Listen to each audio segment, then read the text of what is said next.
Today, a viral children's clip calls a Khmer temple by the wrong name, and a child in the video tilts their head, confused. You can hear the doubt in the child's voice. Small moment, big consequence. That little clip is already in playlists teachers use. It teaches a new name to a new generation. I want to add, our team archived the clip within hours. The caption had a single word change that rewired how the location would be referred to in 100 other places. The screenshot trail is plain to see. The data reveals a fast-forward pattern. One edit, thousands of replications.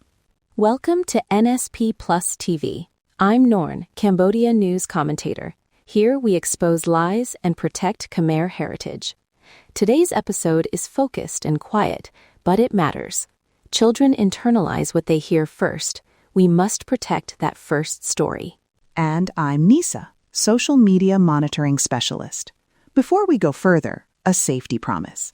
All examples in this episode are anonymized. We will not identify teachers, small channels, or children without explicit consent. If you want to send us examples, we have a secure intake outlined at the end. We do this to protect kids and to protect educators from harassment while we correct errors collaboratively. Why kids' media matters? Young minds learn by repetition. A short rhyme, a single label, a simplified origin story. These stick. When a child hears the wrong name for a temple, that becomes their mental map. Over time, simplified narrative becomes assumed truth. Exactly. From our monitoring, we see the same mechanics over and over. A clip goes onto a kid-friendly playlist, platform algorithms push it into educational bundles, teachers put it into lesson playlists, and without noticing, children repeat the mislabeled term.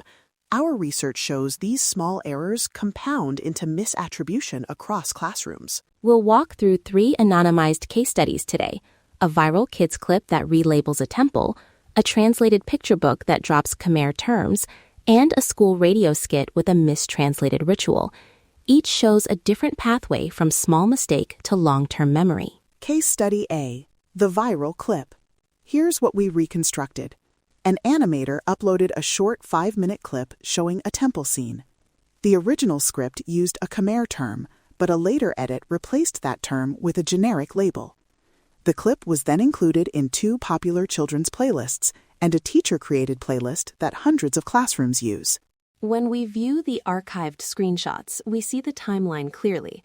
The first upload had the correct Khmer term embedded in on-screen text. The edit removed the term from captions and replaced it with an easier-to-recognize phrase. That small editorial choice made the clip more shareable, but it erased language. A teacher in a playlist comment asked where the visual came from, and another user suggested the new label as simpler for kids. That logic sounds kind, but it erases a precise cultural term. We do not want kindness to become erasure. Case Study B, the translated picture book. We compared the published translation with the original manuscript. The translator replaced proper Khmer terms for local rituals with generic phrases. In one page, a named ceremony becomes simply a festival. The original named the ritual and explained its history. The translation removed that link. I spoke with a Khmer linguist who told me that dropping specific terms does 2 harms. It severs children from linguistic roots, and it makes the culture look interchangeable with its neighbors. The linguist said gently but firmly that children deserve the original words, introduced with context and caring explanation. We also verified publishing metadata. The translated edition had wider distribution in some diaspora networks, so the omission has reach outside Cambodia. That means second-generation Khmer speakers may never hear those terms in simple kids' books. Another generation loses access. Case Study C, a school radio skit. A local station adapted a community ritual into a short drama for kids. In adapting, a producer paraphrased ritual language into an easier phrase. Teachers who download the station's weekly content use it as is in morning classes. The mistake moves from broadcast into classroom routine overnight. We traced one pathway: radio file posted on station page, Teacher downloads to school server, morning assembly uses the audio, children repeat the simplified phrase during week-long lessons. We documented timestamps and replaced names. The pattern is unmistakable. The screenshots don't lie. This is the bigger picture. These are not isolated slips. They are production and translation choices that, when amplified by playlists, teacher resources, and broadcast packages, become the default narrative. This is how cultural memory shifts, quietly. I want to summarize what our monitoring shows. Repeated keywords, simplified labels, and omission of Khmer terms are recurring. We tracked similar edits across at least 7 children's resources this year alone. The pattern is clear.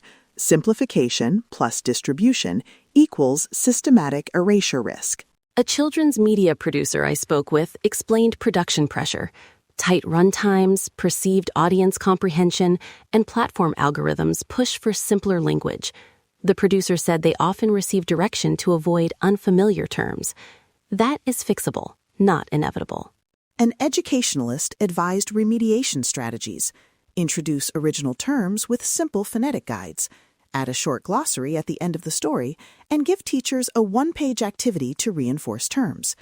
These are low-cost fixes that respect educators and restore language. And the Khmer linguist emphasized a simple rule. Do not substitute cultural nouns with generic words. If a term feels unfamiliar, explain it. Children can hold complexity when adults present it with warmth.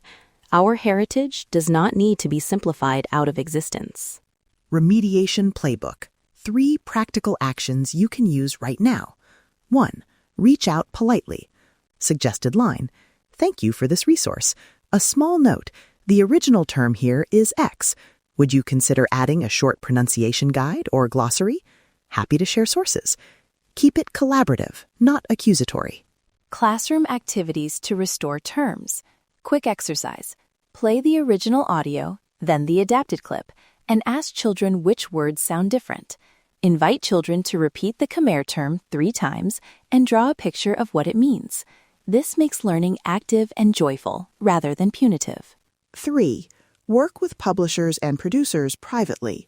Offer to review a small glossary, provide pronunciation notes, or connect them with a local cultural consultant.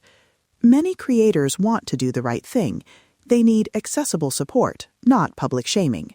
Documentation and reporting toolkit. What to capture safely. If you see an example, first prioritize child safety. Do not expose a child's identity. Capture timestamps, a description of the error, the exact wording used, and a redacted screenshot that removes faces and names. Note where the resource is used: playlists, teacher pages, or broadcast time. When collecting evidence, ask permission if you plan to share a teacher's submission publicly. Use redaction templates, blur faces, remove usernames, and replace specific school names with local school A, unless consent is given. Then send materials to NSP Plus TV's secure intake so we can review and mediate outreach if appropriate. Before we close, the human impact. Parents tell us quietly that children come home repeating the wrong names and feeling ashamed when corrected by older relatives.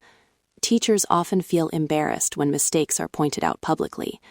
Our goal is to restore terms and dignity without causing harm to teachers or kids. If you want to help, share this episode with a teacher, librarian, or parent.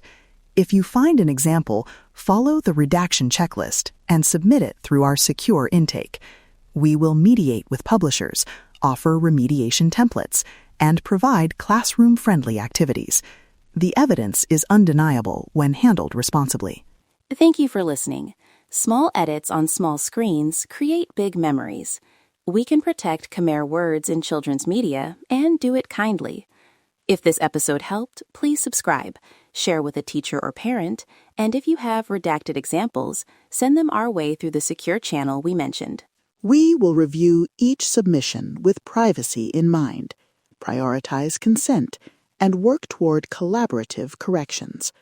The facts are clear. The evidence is undeniable.